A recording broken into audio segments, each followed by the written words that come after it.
Well, I'm sitting on the GroundWOW stand with David Pritchard, who's the Chief Commercial Officer of GroundWOW. Now, 2 years ago, we met for the first time, I think.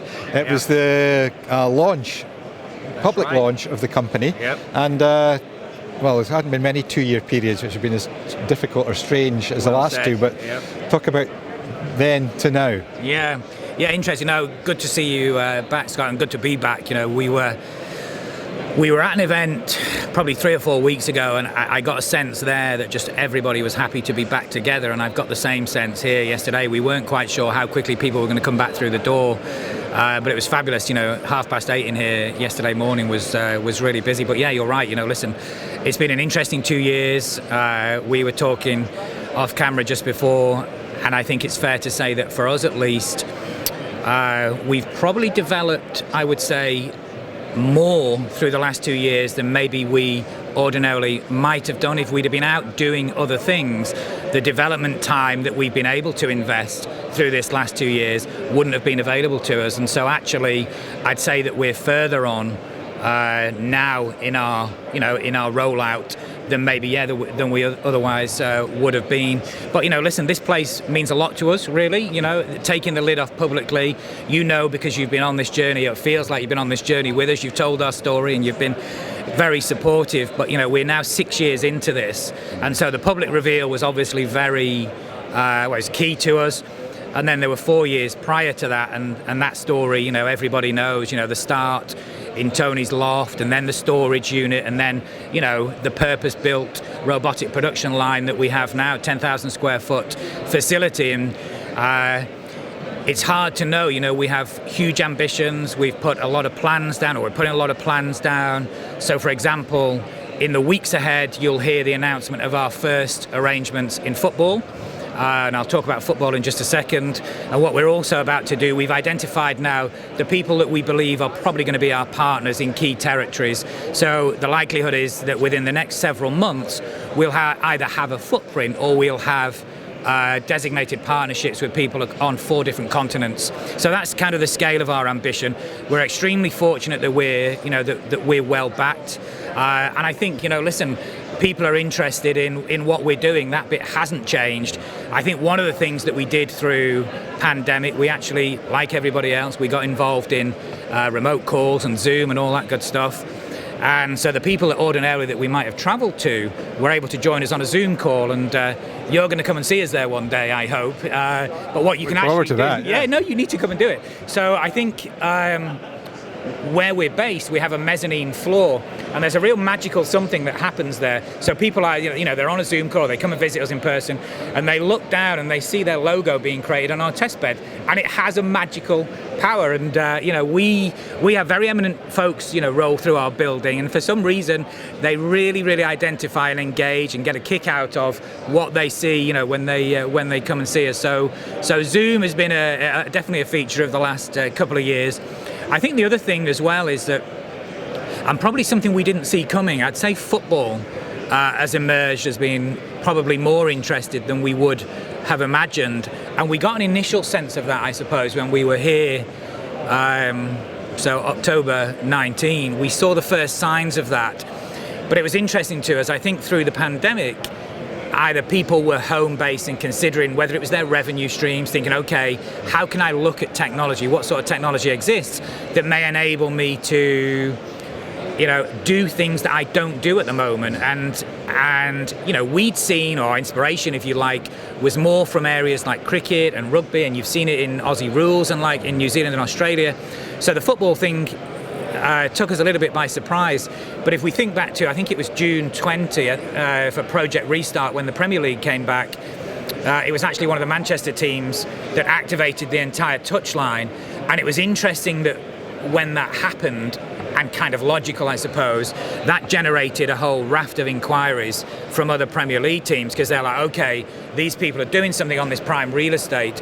And what's interesting, or what's become apparent at that level, is for football teams at least, think about it, the naming rights deals may all be done. The LEDs may all be fully subscribed for their main partners. But all of a sudden they have this real estate that they've not traditionally done anything with, that now a piece of technology exists that they can do something with intuitively. easily, conveniently, taking away the pains of a lot of the old method of doing this. I think that's generated, a lot of the inbound interest. So a nice surprise, right? There'll also be an income generator as well. So a piece of GroundWOW machinery will pay for itself fairly quickly. Yeah, absolutely. We are cost efficient. There's no question about that.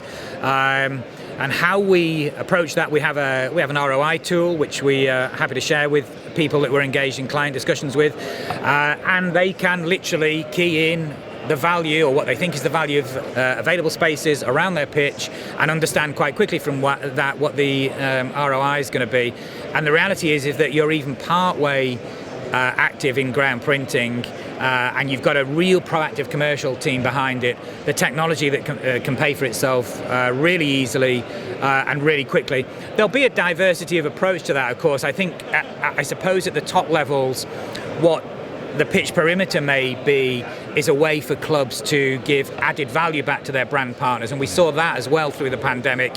They didn't have the crowds, they couldn't therefore give that value back to their brand partners, their main sponsors. So actually you saw, for example, even the covers that they put over the seating areas, that was a way for them to do that. And so at the top level, it may well be that driving added value for their existing partners is something that they do. And it's interesting, sometimes the lower divisions where you get the creativity of thought, because they don't have the broadcast income, they don't have the sponsorship income, and they have to be a little bit more adept commercially at, hey, what can we do to drive revenue streams? And so a conversation I'll never forget, it was with an EFL League One team, and this was really just early stages of the pandemic. Their CEO was saying to me, look, I generate this amount of revenue on an annual basis, well, sponsorship revenue on an annual basis, and not a big number. And his thought turned immediately towards, well, what can I do with this sort of technology on non-game days? So people's thoughts initially go to game day, but actually non-game day we think could represent an even bigger opportunity. Non-game days, and I'm talking about things like conference and exhibition, I think corporate and hospitality is a real opportunity. Every club has a charitable foundation now. It could be a player signing, it could be a kit launch, and all the media activity you will know that goes on at the training ground now. The idea of having something that can be out of the box and printing under 10 minutes has a real appeal to people, because it gives them then that opportunistic capability just to be able to react on the spot. And so this person was saying to me, hey, I have 15 to 20 events that come through here every week, and if I can convert 25% of those at X, all of a sudden I've got a revenue stream that I never even imagined, Now, growing a small company is never very easy, knowing the rate of it. Yep. A company that's grown as fast as GroundWOW. Yep. You were telling me earlier, David, that the number, your staffing numbers, how they've grown since we sat here 2 years ago. Yeah. Well, I think, listen, you've got to back yourself, right? And I think our plans are ambitious. We're an ambitious group. When we were here when we first met, I think I was doing the count and there were 8 of us, if I'm not mistaken. 2 years on from that, despite everything that's gone in the intervening period, there are now 30 of us.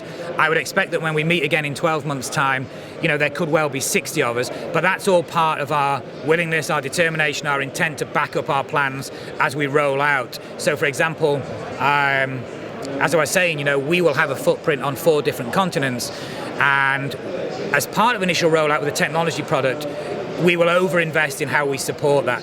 We have to have boots on the ground in those key territories. We have to make sure that people's experience with our technology is world class. And from a early adopter perspective, and let's face it, that's who we're talking to, for those guys to become ultimately very comfortable with what we're doing, that's why we'll service it to that level. So the team is growing. We're bursting at the seams actually at Manchester. So by the time you do make it out to see us, it may well be that we're in another facility, because that's very much a part of our next plans. We're in 10,000 square feet at the moment. There's somewhere close by that's 30,000 square feet, which may end up being our next home.